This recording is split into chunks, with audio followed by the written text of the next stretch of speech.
Hello, in this video let us discuss Cramer's rule on a 2x2 matrix. Suppose we have these two equations in two variables and both of them are in standard form.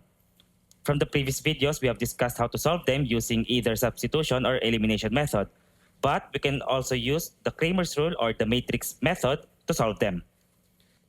So we can look at this system of equation as a 2x2 matrix, right? And what are the elements inside? The coefficients on the left side. So first A and then C on the first column. So AC. And then on the other side, BD. Okay? And to find the determinant of this matrix, just apply the basket method. A times D minus B times C. Now, we have what we call dx and dy. Let's start with dx. Dx is like the determinant, but the coefficients of the x variable, we will replace them with E and F, the constant on the right side. Okay? So instead of A and C, we will replace them with E and F. Therefore, we have E, F, and then copy B and D. Such that this is equal to applying the basket method, E times D minus FB. For dy, we will replace the coefficients of the y variable. So B and D will be replaced by E and F. This one. Okay, so A and C, and then replace this with E and F. And again, applying the basket method, we have A times F minus CE. And finally, the x-coordinate of the solution, x, is equal to dx over d, while the y-coordinate of the solution is dy over d.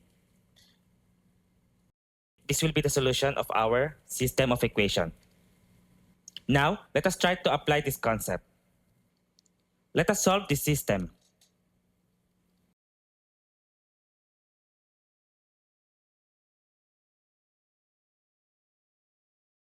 Okay, so we have system of equations in two variables.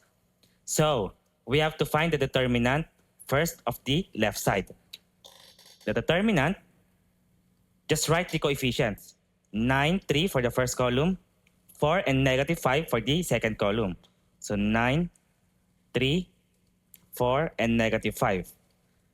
Applying the basket method, 9 times negative 5, that's negative 45, minus 3 times 4 is 12. Therefore, the determinant D is equal to negative 57. Okay, next, let's find dx. This time, we will replace the coefficients of x. Instead of 9 and 3, we will replace them with negative 6 and negative 21. So negative 6, negative 21, and then 4, negative 5. Applying the basket method, negative 6 times negative 5, that is 30, minus negative 21 times 4, that's negative 84. Therefore, dx is equal to, this is 114. Next, let's go to dy. For dy, 9 and 3 for the first column, and the coefficients of y, we will replace them with negative 6 and negative 21. Apply the basket method. Negative 21 times 9, that's negative 189.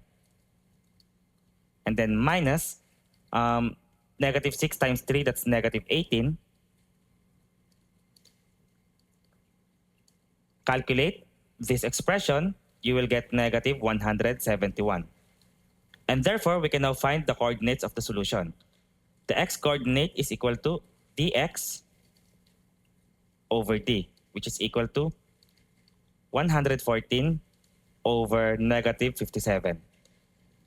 So dx is rather 114, d is negative 57. And 114 divided by negative 57 is negative 2. For y, we have dy over d. dy is negative 171 over d, negative 57, and just divide, y is equal to positive 3. Therefore, the solution of this system of equation is negative 2, 3.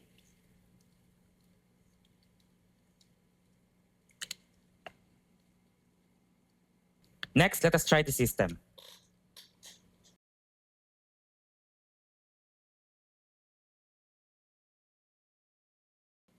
All right, so we have this system of equation. First, let's determine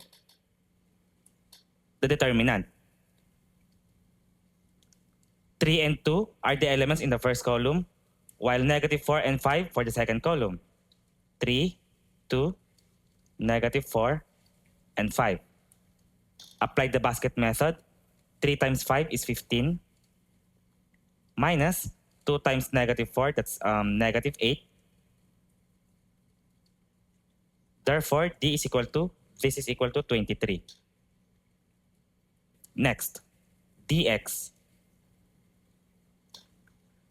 Let us replace the coefficients of x. 3 and 2 will be replaced by negative 15 and 13. And then negative 4 and 5. Apply the basket method. Negative 15 times 5, that's negative 75. And then minus 13 times negative 4, that's negative 52.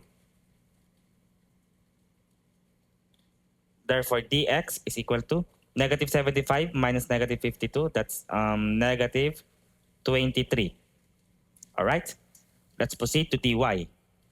For dy, we will replace the coefficients of the variable y.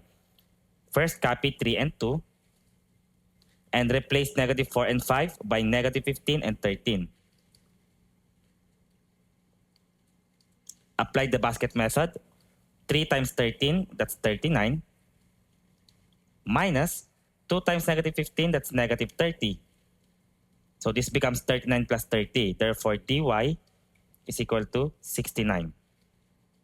Now we can solve for the coordinates. X is equal to dx over d. Dx is negative 23. D is 23. Therefore, this is equal to negative 1. While the variable y is equal to dy over d. Dy is 69 divided by d, which is 23. And 69 divided by 23 is 3. Therefore, the final solution is negative 1, 3. Negative 1 and 3.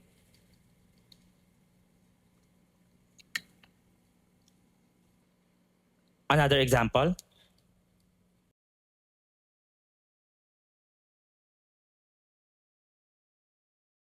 Okay, so let's say this is our another system of equations in two variables. Let us solve for the determinant. The coefficients or the elements in our matrix are the coefficients. So 4 and 5, and then 8 and negative 1. Okay? 4 and 5, and then 8 and negative 1. Apply the basket method. 4 times negative 1 is negative 4, minus 5 times 8 is 40. Therefore, d is equal to negative 4 minus 40 is negative 44. Okay? Next, dx. This time, we will replace the coefficients 4 and 5, the coefficients of x, by 52 and 32. So 52, 32, and then 8 and negative 1. Apply the basket method. 52 times negative 1, that's negative 52, minus 32 times 8, that is 256. Negative 52 minus 256 is negative 308. Okay, let's go to dy. dy is equal to, copy the coefficients of x, 4 and 5, while replace the coefficients of y, 8 and negative 1, by 52 and 32. and then apply the basket method. So dy is equal to 4 times 32 minus 5 times 52. Just calculate this value.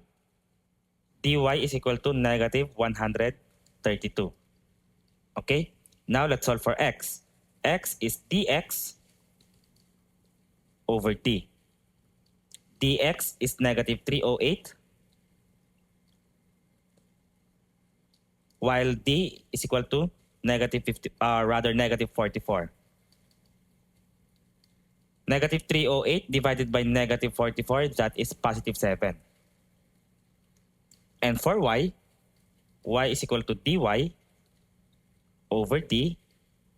Dy is negative 132, and d is negative 44. Negative 132 divided by negative 44, that is 3.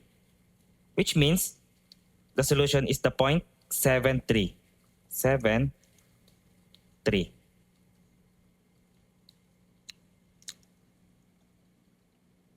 Let us try one more.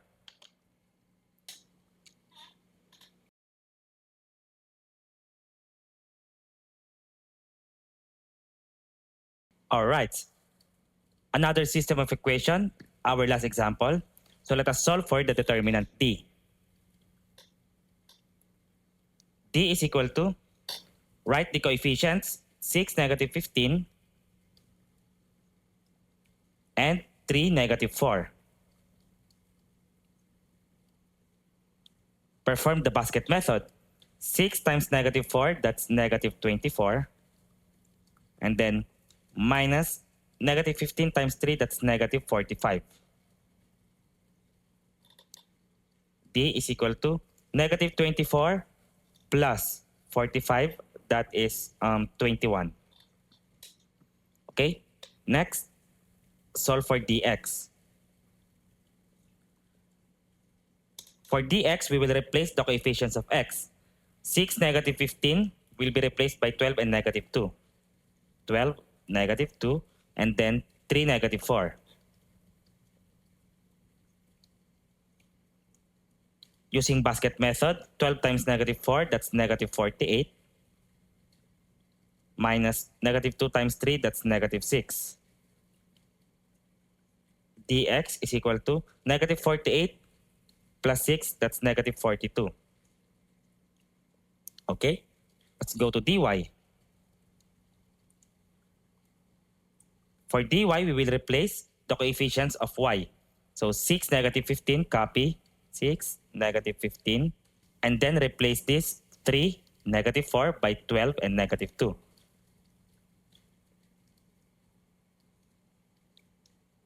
Dy is equal to 6 times negative 2, that's negative 12, minus negative 15 times 12, that's negative 180.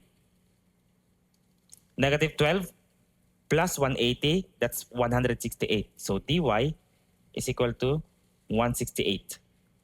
Now we can solve for the values of x and y. X is equal to dx over d. Dx is negative 42 divided by d. D is 21. And this is equal to negative 2. Y, on the other hand, is equal to dy over d. Dy is 168 over d, which is 21. And 168 divided by 21, that is equal to 8. Therefore, the solution is the point negative 2, 8.